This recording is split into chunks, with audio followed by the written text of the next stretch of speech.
Les empreses i institucions del clúster carn i porcí català es van trobar divendres 21 de juny en motiu de l'assemblea d'Innovac. Artur Mas va fer el Parlament de clausura de l'acte.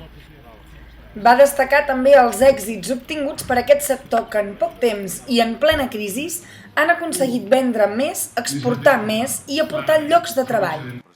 Va felicitar les empreses que formen part de l'associació, al·legant que són un clar exemple de com molt pocs junts poden fer molt. Per tant, felicitats perquè en poc temps heu fet molta feina i felicitats també perquè en poc feu molt.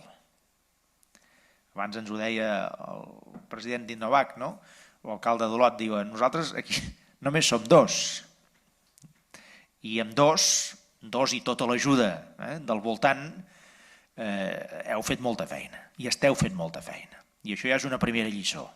Que en poc es faci molt és un dels lemes, a part dels mariners, que jo estic intentant introduir en el conjunt del país per entendre que, jo ho dic diferent, no? Dic amb menys, perquè ara tenim menys, el pastís és més petit, doncs amb menys hem d'intentar fer el mateix que fèiem i sobretot fer-ho millor. Un cop finalitzat l'acte, tots els assistents es reuniren en un dinar a porta tancada.